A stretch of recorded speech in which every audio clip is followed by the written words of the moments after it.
Salut le dé, Papa DM, le RPGD est fini, je vais reprendre mes chroniques comme d'habitude. Aujourd'hui, je porte une calotte sur laquelle il est écrit Cowboy Tears et j'en suis très fier. Puis, elle fit avec les couleurs de ce dont je vais vous parler aujourd'hui, ma nouvelle campagne. Les roulettes de dés. Ça fait déjà un petit bout là, que je fais des games steady avec le même groupe, un groupe de joueurs qui est vraiment cool, ils s'entendent bien, on s'entend bien, tout le monde s'entend bien. Lundi soir en ligne de 8 à 10, des fois on dépasse un peu, des fois on commence un peu d'avance, mais tu sais, c'est quand même assez restreint dans le temps, mais c'est cool parce que tu sais, on embarque vite, tu sais, ça... les gars ont le goût de jouer, on progresse, on parle pas trop de nos week-ends. Au début, je voulais surtout m'approprier des CC, autant que j'aime beaucoup jouer à Donjon Dragon. Moi, j'aime les jeux de campagne, j'aime ça jouer longtemps, faire des grosses affaires, sauf que j'aimerais ça avoir quelque chose d'un peu plus mortel, puis DCC avait l'air de coller à ça. En plus, le système de magie est juste...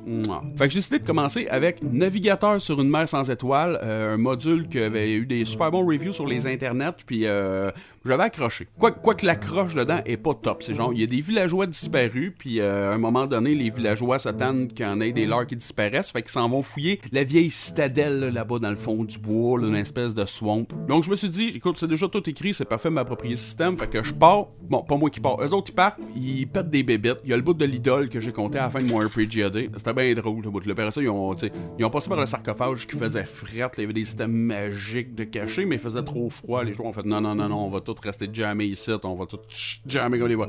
Non, ils ont passé direct. Ben des petites destinations, des bouts de drôle, ils ont battu des glu-glu, sont descendus dans le sol. Attends, check ma map. Premier étage, ça se fait plutôt bien. Tu sais, c'est un enceinte, ils vont visiter les spots pis tout, là. Tu sais, ça a bien été. Ils ont pensé descendre dans le gouffre. Dedans, c'est écrit, s'il y a des joueurs qui font ça, ils meurent.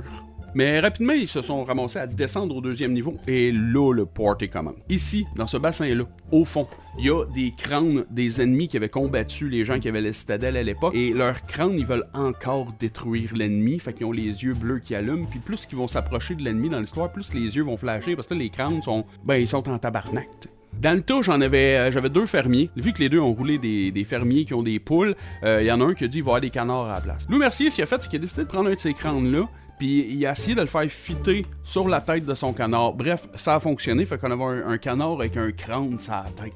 Assez badass. Ça va être important plus tard dans l'histoire. Il descend de l'escalier, puis là, il y a un océan. Il y a un océan sous la terre. L'ambiance était assez cool. Et il y a une espèce d'obélisque ici, il y a comme des marches avec un top, puis il y a des runes, puis c'est écrit dans le livre, si quelqu'un traduit les runes, automatiquement, il est genre possédé. Il veut tuer les membres de l'équipe, puis les jeter à l'eau pour les offrir en offrande au Léviathan qui vit là. Comme de fait, j'en ai un dans le tas qui est un apprenti magicien, il lit les runes, il vire fou, il essaye d'attaquer les amis, mais moi j'ai oublié qu'il y avait déjà de sauvegarde à faire pour reprendre son esprit. Fait que les joueurs ont juste dit on va pas le tuer, on va l'attacher pour on va voir ce qui se passe. Il résout le puzzle, il embarque dans le bateau, le Léviathan les attaque. Là, il est arrivé un truc, parce que pour tuer le Léviathan, c'est très difficile, ça prend vraiment beaucoup de dégâts, puis encore là, ça le tue pas, ça le fait juste free. Sinon, ils peuvent faire une offrande en cash, ou sinon, ils peuvent offrir quelqu'un de leur party. Genre, toi, on t'aime plus, ah ouais, à l'eau, puis le Léviathan reste calmé. Mais là, le magicien réussit à se détacher, puis à se relever dans le boat. Fait que là, les gars sont mis à battre, et le Léviathan, et ce gars-là, ils se sont dit, là, on a déjà un Léviathan à gérer, on va pas gérer lui en plus. Longue histoire short, il y a une attaque assez élevée en contre le magicien, il roule un jet pour se défendre, je me suis dit, je vais le prendre comme si c'était un grapple. Le magicien fait un critique, fait qu'il pogne, puis il garoche en bas de la chaloupe. Vu qu'il était pas en très bonne posture, puis ça sentait fort le TPK, je me suis dit, je vais considérer que c'est un joueur, même s'il était possédé, qui a jeté un autre joueur à l'eau, puis ce joueur-là qui était possédé voulait faire des offrandes au Léviathan. Fait que le Léviathan, il est content, il s'en va. Bon, après ça, il navigue là jusqu'à l'espèce de pyramide qu'il y a ici, et bon, là, il y a plein d'hommes bêtes à combattre, puis ça va bien, puis là, il escalade. Je dis ça va bien, ça va pas tant bien. Ils ont rushé, un moment donné, ils ont essayé de fuir, il y en a un qui est resté. Bref, pendant qu'il est en train de... La plupart étaient en train de fuir, il en restait un en haut qui combattait encore, et là, Louis Mercier a dit « Je vais demander à mon canard qui a un crâne sur la tête. » Tu t'es rendu compte que quand il lance les crânes sur le Big Bad Evil Guy, that dude, les crânes, ils explosent puis ils font du dommage pas mal. Fait qu'il a dit « Je vais demander à mon canard de foncer tête première sur le gros méchant. » Ça a fonctionné. Il a roulé un bon jet, puis il a réussi à le faire. Seul problème, c'est que ça a fait exploser la tête de son canard en même temps. C'est vraiment triste parce que le canard avait une grosse place dans l'histoire. On avait eu beaucoup de plaisir avec son canard, puis là, son canard est mort. Mais bref, le gros méchant est mort en même temps, puis là, le plafond s'est mis à s'écrouler, ils ont embarqué dans le bateau, puis ils sont sortis de là sains et saufs. Ce module-là, qui est quand même vraiment fucking cool, a une mission secondaire, optionnelle, que tu peux faire en sortant, un autre bout. On l'a fait aussi, super agréable. Puis là, ben c'était fini, puis moi je les avais dit, on passe au travers ce module-là, puis on arrête là. Moi, ça c'est juste pour tester. Je veux tester DCC, je veux voir à quel point j'aime ça, je veux voir si c'est fluide, je veux voir si ça va bien. Parce que même si à date tout est vraiment cool, j'étais un peu récalcitrant sur 2-3 trucs. Genre, il y a tellement de tables pour les critiques qui varient d'une place à l'autre, les critiques pour les méchants, les critiques pour les dragons, les fumbles, tout ça. Mais si ça peut ralentir la game, je m'étais tout imprimé ça. Mais j'ai la chance d'avoir des joueurs vraiment cool qui ont lu, qui font des recherches en même temps. On se partage ça un peu quand on est buggé. Ils sont tous d'accord pour dire qu'on peut arrêter une game pour vérifier les règles, question qu'on se l'approprie toute la gang. La seule qu'on a fini le module puis qu'on commence à rouler, faudrait arrêter là. Mais ça me tente pas. Fait que à la place que j'ai faite, c'est que je me suis dit, regarde, on va continuer. Puis on a switché ça en mode campagne. Les joueurs se sont fait des personnages niveau 1. Puis je leur fais jouer comme la première campagne que j'ai construite à mes débuts en 2010. Ben peut-être plus 2011, là au début, ce que j'avais fait, c'était un peu n'importe quoi, je l'ai pas gardé. Mais bref, on joue ça, et moi ça c'est déjà tout. Je connais tous les NPC, je connais les endroits, je connais la map par cœur, j'ai tout le matériel dans mon ordinateur. Tu sais, c'est du clé en main pour moi à Donjon Dragon, parce que là on joue du DCC, fait que là ça me demande une certaine adaptation. Et c'est cette histoire d'adaptation là dont j'ai envie de vous parler en plus aujourd'hui, c'est comment est-ce que j'ai vu des kobolds dans le livre, puis je me suis dit ça doit être la même chose que Donjon Dragon, fait que j'ai mis des kobolds avec les stats de base dedans. Bon, je ferai pas tout le topo de l'histoire pour rien, mais grosso modo, il y a le fort, la forêt tout le tour, puis en arrière c'est l'eau. Figurez ça.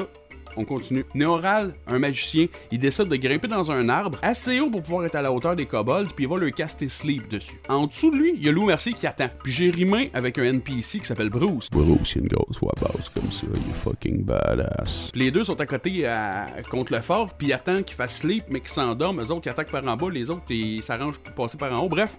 Toute affaire coordonnée, ça part bien. Sauf qu'il rate son jet pour faire son Sleep. À la place, il s'endort lui et Louis Mercier en dessous de lui.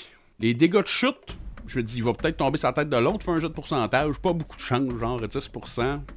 Bref, il tombe sur la tête de Loup Mercier. Les dégâts de chute, je sais plus c'était quoi, c'était genre 3d6, roule les 3d6, il est mort, puis comme il est tombé sur la tête de l'autre, je me dis ça doit être les mêmes dégâts de chute, l'autre aussi, il est mort. En passant, ce soir-là, j'avais un de mes 4 joueurs qui pouvait pas être là.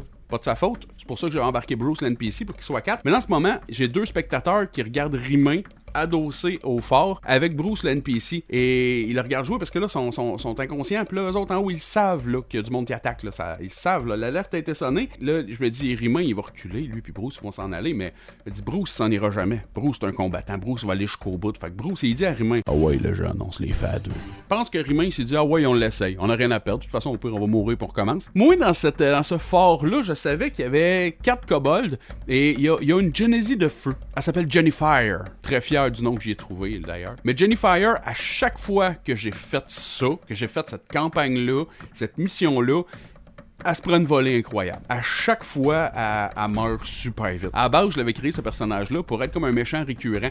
C'était comme la main droite du plus gros méchant qu'ils connaissent pas encore, tu sais. Puis ça a jamais été elle parce qu'elle meurt tout le temps. Bref, c'est pas grave. Là, je me suis dit, je suis en business. Il est tout seul avec l'autre, ça va être un petit piqué, c'est pas grave, on va le faire, on partira sur d'autres choses après, ça va être le fun. Ben, asti, Bruce il rentre, slack, gorge coupée, il se prend gros de dégâts, grosso modo, je l'imagine comme ça, juste parce que il a perdu tous ses points de vie, il est tombé à 1, puis je considère qu'à 1, il est comme plus apte à combattre. Là, il pourrait, mais il est pas cave, il préfère se pousser. Fait que j'ai Rimain tout seul devant 4 kobolds, puis il y a Jennifer qui arrive. Ben, cet hostie-là, il les a toutes défaites.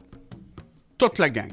Il a super bien roulé, j'ai roulé comme de la boîte, puis il a juste détruit tout le monde. Fait qu'encore une fois, ma Jennifer est morte. Je pense que c'est un peu de ma faute. Probablement que j'avais regardé un peu les affaires, les kobolds sont vraiment faibles, il aurait fallu que j'en mette plus, je crois, pour faire quelque chose d'équitable. Pour ça, je me dis, si les 4 étaient rentrés là, clairement, ça aurait été vraiment trop facile. Bon, Rimain a juste détruit tout le monde, puis c'est une très bonne anecdote. C'était super épique de le voir, c'était drôle. Les 2 gars étaient spectateurs, mais asti, c'était juste fou à voir aller. En plus, quand il finit ça, il va voir les corps des 2 gars, fait les jets pour voir s'ils sont morts. Ben non, réussit les jets de luck. Les 2 gars étaient juste inconscients. Puis on reprend la game là où on l'avait laissé. Il se relève.